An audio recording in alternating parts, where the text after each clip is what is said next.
Le passage, chapitre 7. La pelle semblait lourde entre les mains douces et potelées de Stanley. Il essaya de l'enfoncer dans le sol, mais la pointe de métal heurta la surface avec un grand bruit et rebondit sans y laisser la moindre trace. La vibration provoquée par le choc remonta le long du manche, jusque dans les poignets de Stanley, en lui secouant les os. Il faisait encore sombre. La seule lumière venait de la lune et des étoiles si nombreuses que Stanley n'en avait jamais vu autant d'un coup. Il lui avait semblé qu'il venait juste de s'endormir lorsque M. Pendanski était entré dans la tente pour réveiller tout le monde. De toutes ses forces, il abaissa à nouveau la pelle sur le lit asséché du lac.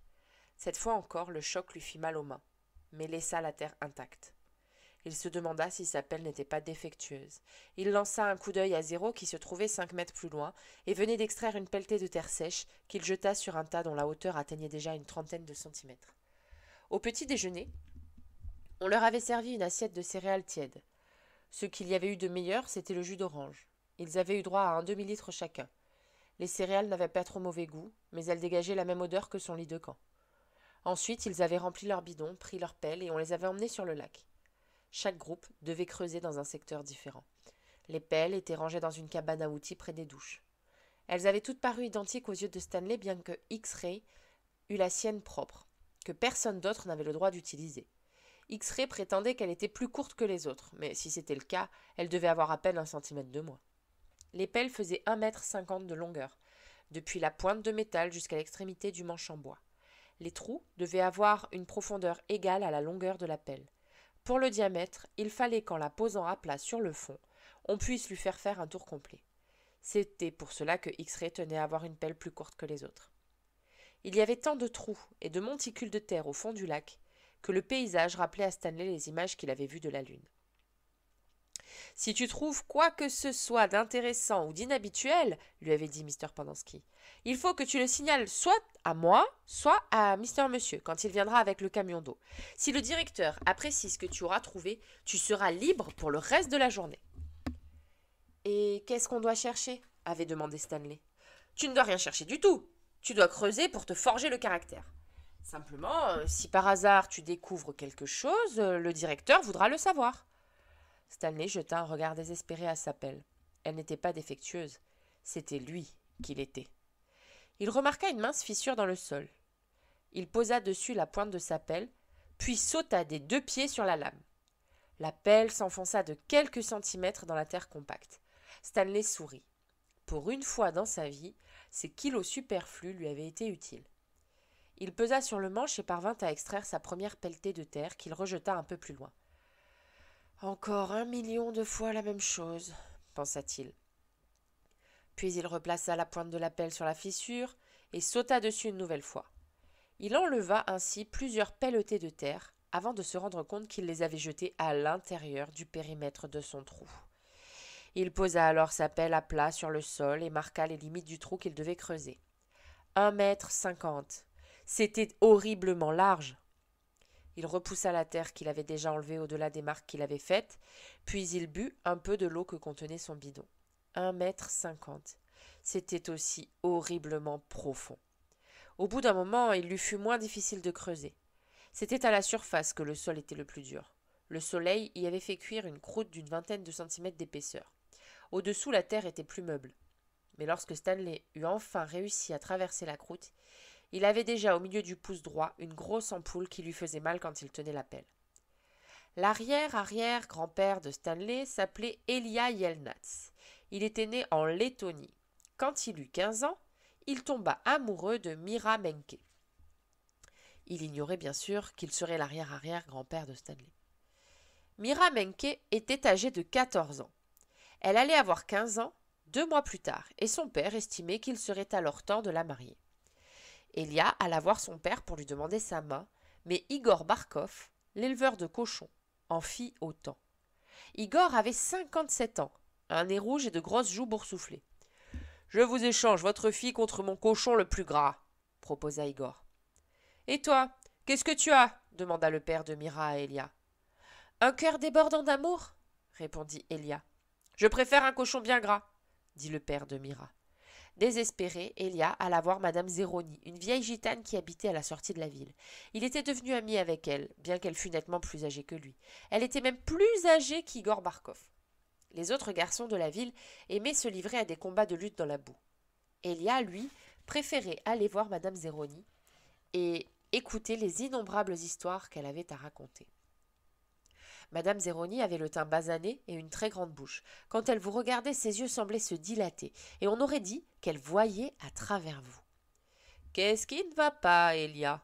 demanda-t-elle avant même qu'il ait eu le temps de lui dire qu'il était bouleversé. Elle était assise dans un fauteuil roulant de fabrication artisanale. Elle n'avait plus de pied gauche. Sa jambe s'arrêtait à la cheville. « Je suis amoureux de Mira Menke, lui confia Elia. Mais Igor Barkov a proposé de l'échanger contre son cochon le plus gras et je ne peux pas rivaliser avec ça.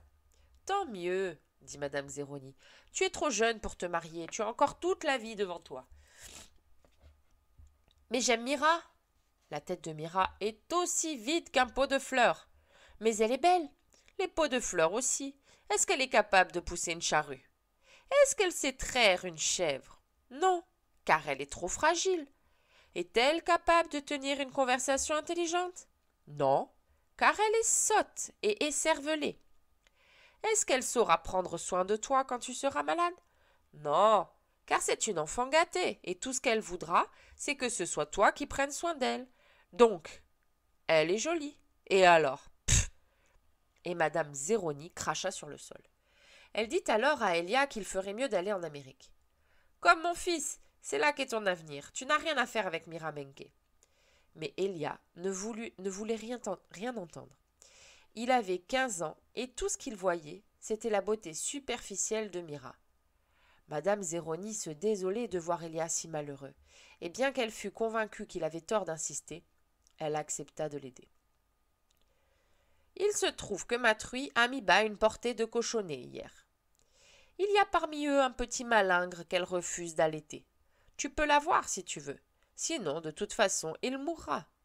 Madame Zeroni mena Elia derrière sa maison, là où elle gardait ses cochons. Elia prit le minuscule cochonnet, mais il ne voyait pas très bien à quoi il pourrait lui être utile, car il n'était pas plus grand qu'un rat. « Il grandira, » lui assura Madame Zeroni. « Tu vois cette montagne à la lisière de la forêt ?»« Oui, » dit Elia. Au sommet de cette montagne, il y a un ruisseau qui coule en remontant la pente. Il faudra que tu amènes ce petit cochon chaque jour au sommet de cette montagne, et que tu le fasses boire à l'eau de ce ruisseau. Et pendant qu'il boira, il faudra lui chanter quelque chose. Elle apprit alors à Elia la chanson qu'il devrait chanter au cochonnet. Le jour où Mira aura 15 ans, tu devras amener pour la dernière fois le petit cochon au sommet de la montagne. Ensuite, tu l'apporteras directement au père de Mira, et tu verras qu'il sera beaucoup plus gras que n'importe lequel des cochons d'Igor. S'il devient si gros et si gras, comment ferai-je pour le porter jusqu'au sommet de la montagne? Demanda Elia. Pour le moment, ce cochonnet n'est pas trop lourd pour toi, dit Madame Zeroni. Bien sûr que non, répondit Elia. Crois-tu que demain il sera trop lourd? Non. Chaque jour, tu porteras ce cochon jusqu'au sommet de la montagne. Il grandira un peu chaque fois, mais toi, tu deviendras en même temps un peu plus fort. Et lorsque tu auras donné le cochon au père de Mira, je veux que tu fasses quelque chose pour moi. Ce que vous voudrez, dit Elia. Je veux que tu me portes, moi, au sommet de la montagne. Je veux boire à ce ruisseau et je veux que tu chantes la chanson pour moi. Elia en fit la promesse. Madame Zeroni l'avertit alors que s'il manquait à sa parole, lui et ses descendants seraient maudits pour l'éternité. À l'époque, Elia ne prêta guère attention à la menace du mauvais sort. Il avait 15 ans et pour lui l'éternité n'allait guère au-delà de mardi en 8. En plus, il aimait beaucoup Madame Zeroni et il serait très content de la porter jusqu'au sommet de la montagne.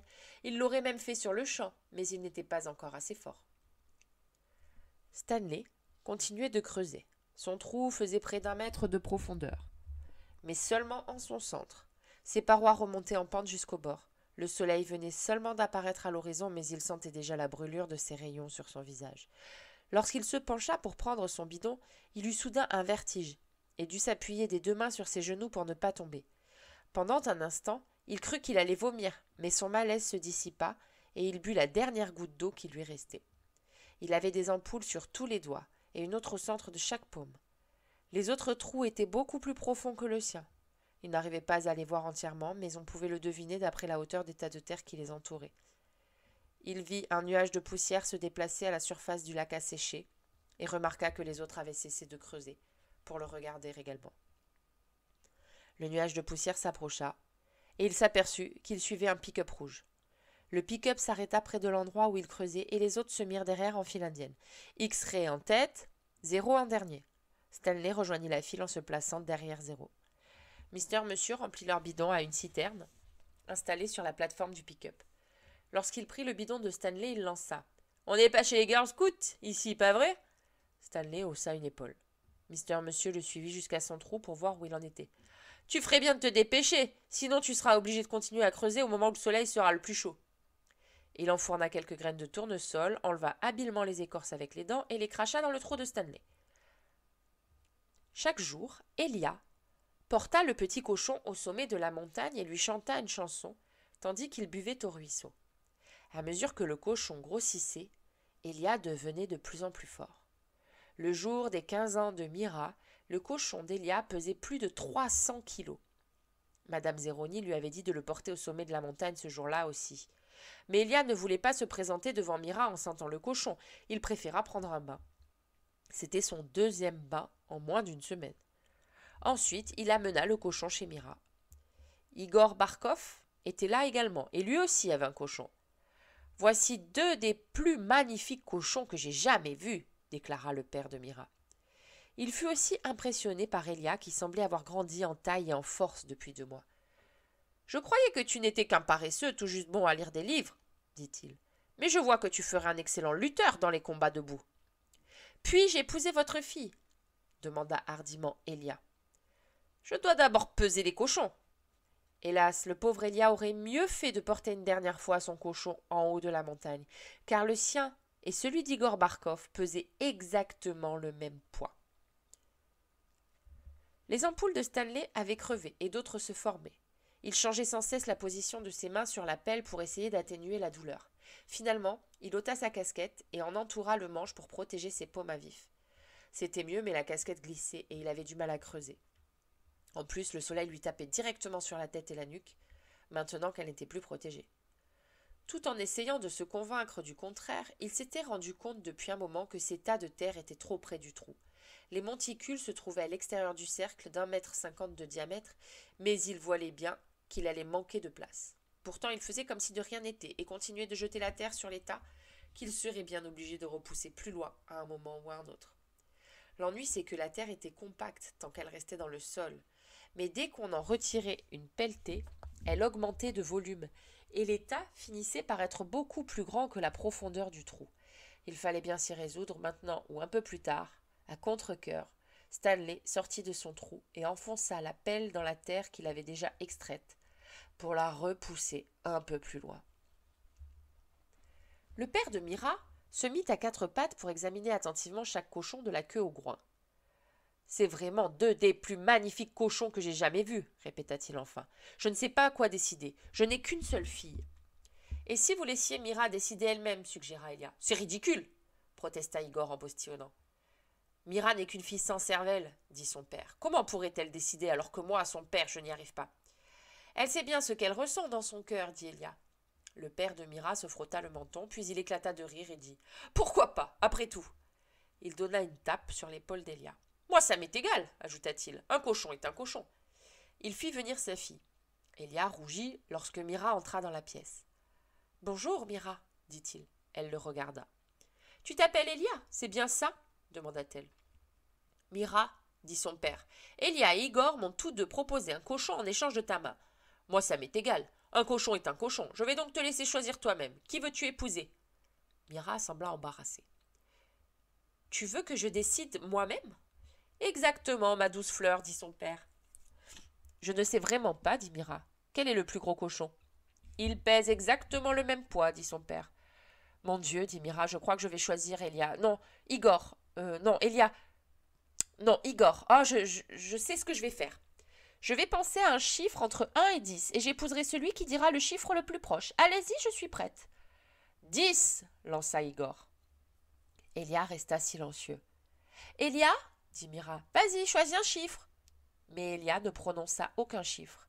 « Épouse Igor, » marmonna-t-il, « je te laisse le cochon, ce sera mon cadeau de mariage. » Lorsque le camion d'eau revint, il était conduit par Mr. Pendanski, qui apportait également des casse-croûtes. Stanley s'assit contre un monticule de terre et mangea. Il avait eu un sandwich à la saucisse, des chips et un gros cookie au chocolat. « Tu t'en sors » demanda Aimant. « Pas trop bien, » répondit Stanley. « C'est le premier trou le plus dur, » dit Aimant.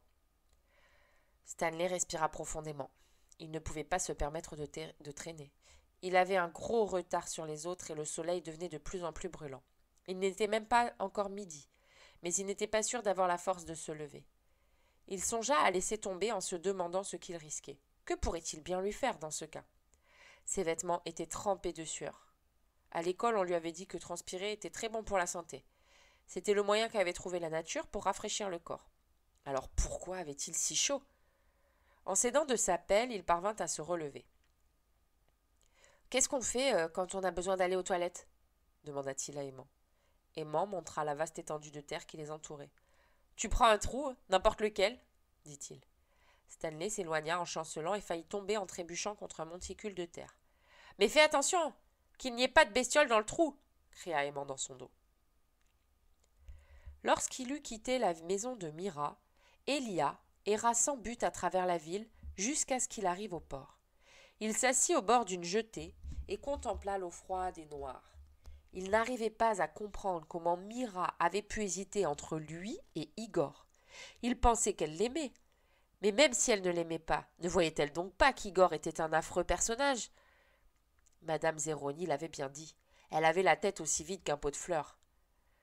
Des hommes s'étaient rassemblés sur un quai, un peu plus loin, et il alla voir ce qui se passait. Une pancarte indiquait « On demande des matelots, voyage gratuit en Amérique ». Il n'avait aucune expérience de la mer, mais le capitaine du navire l'embaucha. Il avait tout de suite vu qu'Elia avait une grande force physique. Tout le monde n'était pas capable de porter un cochon adulte au sommet d'une montagne. Le navire avait largué les amarres et voguait déjà vers l'océan Atlantique lorsque Elia s'était brusquement rappelé la promesse qu'il avait faite à Madame Zeroni de la porter au sommet de la montagne. Il en fut très affligé. La malédiction ne lui faisait pas peur. Il était persuadé que tout cela n'était que baliverne. Mais il s'en voulait terriblement, car il savait que Madame Zeroni tenait beaucoup à boire de l'eau du ruisseau avant de mourir. Zéro était le plus petit du groupe D, mais il fut le premier à finir de creuser son trou. « Tu as terminé ?» lui demanda Stanley avec envie. Zéro ne répondit rien. Stanley s'approcha du trou de Zéro et le regarda faire pendant qu'il le mesurait à l'aide de sa pelle. Le trou formait un cercle parfait, aux parois lisses et verticales. Il n'avait creusé que ce qui était nécessaire sans enlever la moindre motte de terre superflue. Zéro se hissa hors du trou sans même un sourire. Il regarda son trou parfaitement creusé, cracha dedans, puis tourna les talons et se dirigea vers le camp. « Zéro est un type bizarre, » dit Zigzag. Stanley aurait volontiers éclaté de rire s'il en avait eu la force, car Zigzag était certainement le type le plus bizarre qu'il ait jamais vu. Il avait un long cou décharné et une grosse tête ronde avec des cheveux en bataille, blonds et bouclés, qui pointaient dans tous les sens. Sa tête semblait ballotter sur son cœur comme si elle avait été montée sur ressort. Et Sel fut le deuxième à finir son trou, lui aussi cracha dedans avant de prendre la direction du camp. Un par un, Stanley vit tous les autres cracher à leur tour dans leur trou, puis rejoindre l'enceinte du camp. Stanley continua de creuser. Le bord de son trou lui arrivait presque à l'épaule, bien qu'il fût difficile de déterminer où se trouvait le niveau du sol, car il y avait des tas de terre de tous les côtés. Plus il s'enfonçait, plus il était difficile de soulever la terre pour la jeter hors du trou. Une fois de plus, il se rendit compte qu'il allait devoir repousser les monticules. Les plaies de ses mains avaient taché sa casquette de sang. Il avait l'impression de creuser sa propre tombe. En Amérique, Elia apprit à parler anglais. Il tomba amoureux d'une femme nommée Sarah Miller, qui savait pousser une charrue, traire une chèvre et, plus important que tout, était capable de penser par elle-même. Elia et elle passaient souvent la moitié de la nuit à parler et rire ensemble. Leur vie n'était pas facile. Elia travaillait dur, mais la malchance semblait le suivre partout. Il se trouvait toujours au mauvais endroit, au mauvais moment. Il se souvenait que Madame Zeroni lui avait dit qu'elle avait un fils en Amérique. Elia ne cessait de le chercher. Il demandait à de parfaits inconnus s'ils connaissaient quelqu'un du nom de Zéroni, ou s'ils avaient jamais entendu parler de quelqu'un qui portait ce nom. Personne ne savait rien. D'ailleurs, Elia n'aurait pas très bien su quoi faire s'il avait trouvé le fils de madame Zéroni. Le porter au sommet d'une montagne et lui chanter la berceuse du cochon? Après que sa grange eut été frappée par la foudre pour la 3e fois, il parla à Sarah de la promesse qu'il avait faite à madame Zéroni et qu'il n'avait pas tenue. « Je suis pire qu'un voleur de cochons, dit-il. Tu ferais mieux de me quitter et de trouver quelqu'un qui ne soit pas maudit. »« Je n'ai pas l'intention de te quitter, répondit Sarah, mais je voudrais bien que tu fasses quelque chose pour moi. Ce que tu voudras, dit Elia. Sarah sourit. Chante-moi la berceuse du cochon. Il la lui chanta. Les yeux de Sarah se mirent à briller. C'est vraiment joli, dit-elle. Qu'est-ce que ça veut dire? Elia essaya de son mieux de lui traduire les paroles du laiton en anglais, mais ce n'était pas la même chose. En laiton, ça rime, lui dit-il. J'ai entendu, dit Sarah. 1 an plus tard, leur fils était né. Sarah le prénomma Stanley, car elle avait remarqué que Stanley s'écrivait comme Yelnats à l'envers. Sarah changea les paroles de la berceuse du cochon pour qu'elles riment, et chaque soir, elle la chantait au petit Stanley. Si seulement, soupire le pivert. L'écorce des arbres était un peu plus tendre, tandis que le loup est là à attendre, affamé et solitaire, en hurlant à la lune.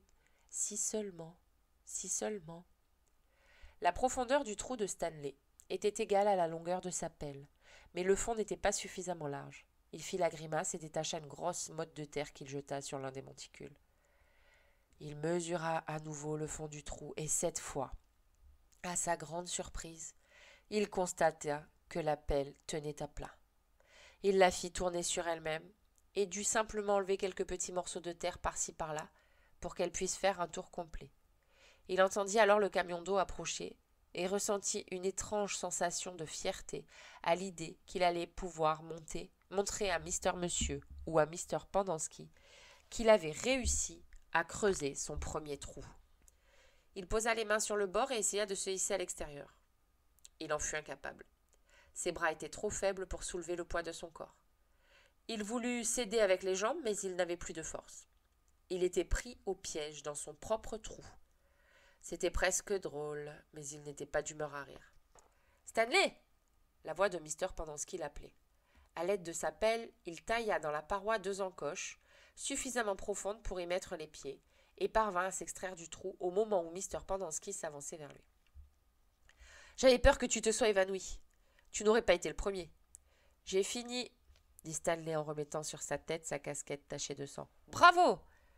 Il leva la main pour claquer la sienne en signe de victoire, mais Stanley n'y prêta pas attention.